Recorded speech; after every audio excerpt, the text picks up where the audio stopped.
Bonjour chers amis et bienvenue sur Agripreneur TV. Je suis Henriette Kaba et aujourd'hui sur ce plateau, je suis honorée de recevoir Monsieur Patrice Lemeny. Il est spécialiste en suivi-évaluation du programme de productivité agricole en Afrique de l'Ouest. Ce programme est une initiative de la CEDEAO qui est financée par la Banque mondiale et coordonnée par le CORAF. Et aujourd'hui, nous sommes avec Monsieur Patrice qui va nous en dire beaucoup plus sur ce programme qui est un important programme qui a eu des impacts énormes en Afrique de l'Ouest. Bonjour Monsieur Lemeny. Bonjour Henriette. Bienvenue et merci de nous rejoindre sur ce plateau. Merci. Et aujourd'hui, nous avons le plaisir de pouvoir parler de ce programme qui a été reconnu par la Banque mondiale comme étant un programme, le deuxième programme qui a vraiment eu un impact énorme sur la vie des producteurs, des populations et sur les rendements agricoles en Afrique de l'Ouest. Et au cours de ces 10 dernières années, on a beaucoup entendu parler de ce programme. En Guinée, au Sénégal, au Togo, au Bénin, dans tous les différents pays, les 13 pays qui sont impliqués dans ce programme. Et aujourd'hui, nous sommes au terme de ce programme-là. Vous, Monsieur Patrice, vous êtes le monsieur suivi-évaluation de ce programme important. Qu'est-ce que nous pouvons retenir de ce programme en termes de résultats? Ok, merci Henriette. Merci de nous donner cette opportunité de parler de cet important programme qu'est le PPAO. Donc, comme vous l'avez si bien dit, moi c'est Patrice Lemeny, le spécialiste en suivi-évaluation du PPAO. Pour ceux qui ne savent pas, le PPAO c'est le programme de productivité agricole en Afrique de l'Ouest. Comme vous l'avez si bien dit, c'est une initiative de la CEDEAO qui a bénéficié de l'appui financier de la Banque mondiale et dont la coordination a été confiée au CORAF. Le programme a été mis en œuvre dans 13 pays pendant les 10 dernières années. Pendant les 10 dernières années, en 3 phases, en 3 séries. On a la série qu'on appelle A, le 1A, sur 5 ans. On a la série A, la série B et la série C. C'est-à-dire les pays intégrés le programme au fur et à mesure. Donc à ce jour, nous avons 13 pays qui ont intégré le programme. Et le programme tire à sa fin. Et en termes de résultats clés, depuis les 10 années de mise en œuvre, je tiens déjà à préciser que pour la première phase des 5 premières années, le programme avait pour but de générer les technologies agricoles. Et l'objectif de la deuxième phase était d'intensifier la génération et l'adoption des technologies. Donc, à ce jour, sur l'ensemble des 13 pays du programme, nous pouvons dire que le programme a touché environ plus de 9 millions de bénéficiaires sur la base des chiffres que nous avons reçus le mois dernier, plus de 9 millions de bénéficiaires. Environ plus de 200 technologies qui ont été générées et diffusées par l'ensemble de nos centres nationaux, nos 9 centres nationaux de spécialisation. Et aussi, le programme a touché environ 49% de femmes. Et ces différentes technologies-là ont été mises en œuvre sur 6 millions, sur plus de 6 millions d'hectares. Je tiens aussi à préciser par rapport au PPAO, il y a une étude d'impact qui a été conduite il y a de cela quelques années. Cette étude a montré que le PPAO a contribué à améliorer les revenus des producteurs d'environ 34% et un accroissement des rendements de 30% sur les variétés améliorées de fonio, de sorgho et de mil. Donc, de façon un peu résumée, c'est ce que je peux dire par rapport à ce programme important. En tout cas, on sent qu'on est avec Monsieur Suivi Évaluation, autant de chiffres, autant de données, mais c'est vraiment énorme ce que le PPAO a eu comme impact sur l'Afrique de l'Ouest.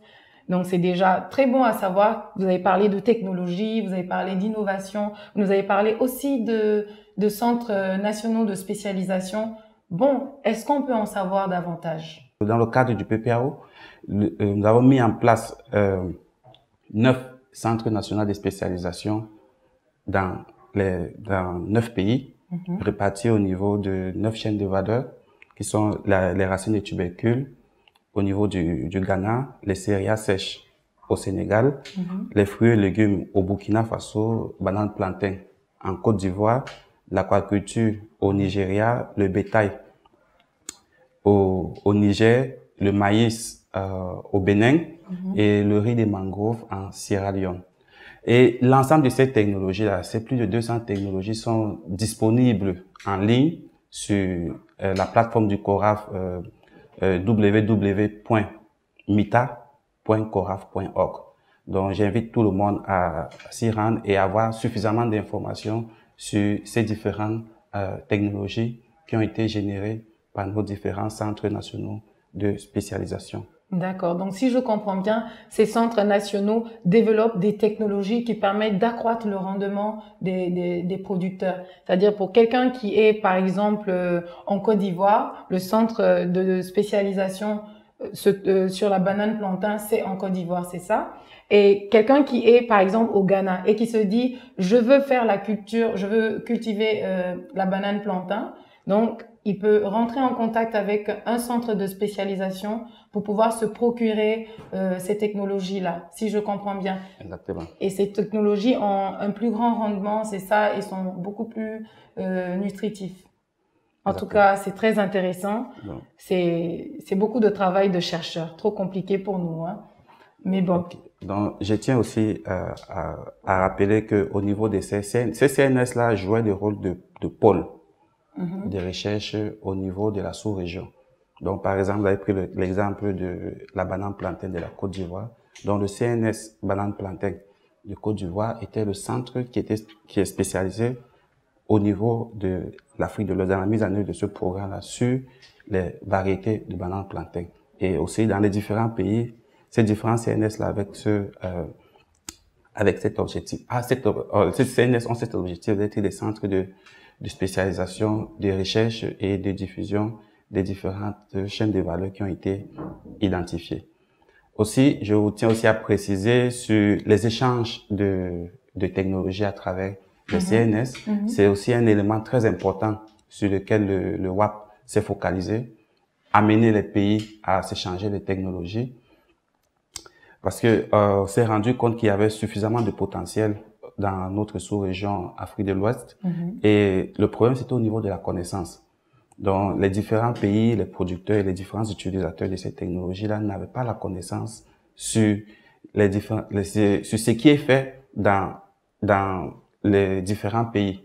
Donc, le WAP a amené maintenant les pays à comprendre, à s'informer sur les résultats des recherches et voir comment est-ce qu'ils peuvent collaborer, s'échanger ces différents résultats, puisqu'on ne réinvente pas la roue.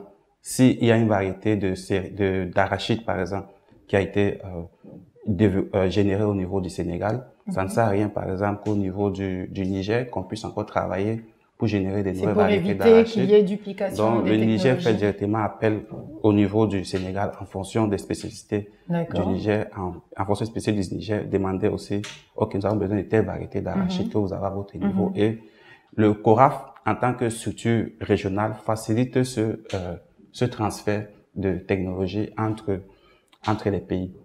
D'accord. Mais on parle de technologie agricole. Maintenant, dites-nous, quelles sont les technologies qui sont les plus sollicitées et quel impact ont ces technologies sur la vie des producteurs? Parce que c'est le plus important aujourd'hui.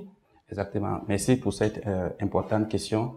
En termes de demande des technologies, ce que nous avons reçu à notre niveau à travers la plateforme MITA, nous avons eu beaucoup de demandes sur la technologie du fumoir, le fumoir de poisson développé par le CNS Aquaculture du Nigeria. D'accord. Nous avons eu des demandes sur la décortiqueuse de fonio développée au niveau du Sénégal.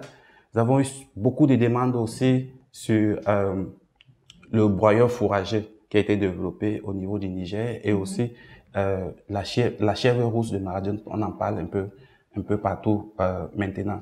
En termes d'impact, je prendrai juste deux exemples pour vous expliquer un peu comment est-ce que nous avons les impacts que nous avons identifiés. Je prends le cas du broyeur fourragé qui a été développé au Niger. Mais ce broyeur-là, à quoi sert-il exactement? Oui, comme le nom l'indique, ça sert à broyer le fourrage pour les animaux. Donc, les aliments? les aliments pour le bétail. D'accord. Okay. Oui, donc le broyeur a été développé, développé au Niger. Le Sénégal a importé cette technologie-là et l'a améliorée. Donc nous sommes à la deuxième phase, je peux dire une deuxième génération de ce broyeur-là au niveau du Sénégal. Donc il y a des spécificités qu'un artisan de Kolda, une région du Sénégal, a eu à ajouter sur le broyeur qu'ils ont importé du Niger. Et maintenant, c'est plus le broyeur à fourrage, ça fait du fourrage et des céréales. Ça, c'est juste un exemple d'amélioration que cet artisan a eu à apporter sur le broyeur. Aussi, un autre exemple, c'est en termes d'épaisseur. Donc, le broyeur est passé de 3 à 5 cm au niveau de l'épaisseur.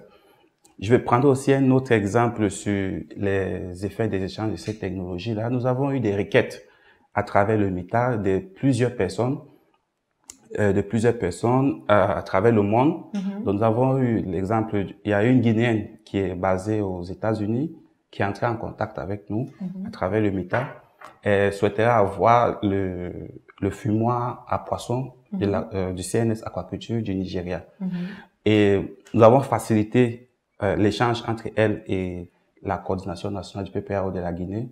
Et à ce jour, je peux vous dire qu'elle est en possession de son fumoir de poisson. C'est bon à savoir parce que déjà, à vous écouter, on comprend que ce fumoir-là permet d'empêcher, par exemple, de pêcher et que, par exemple, après quelques jours, ce poisson-là pourrisse.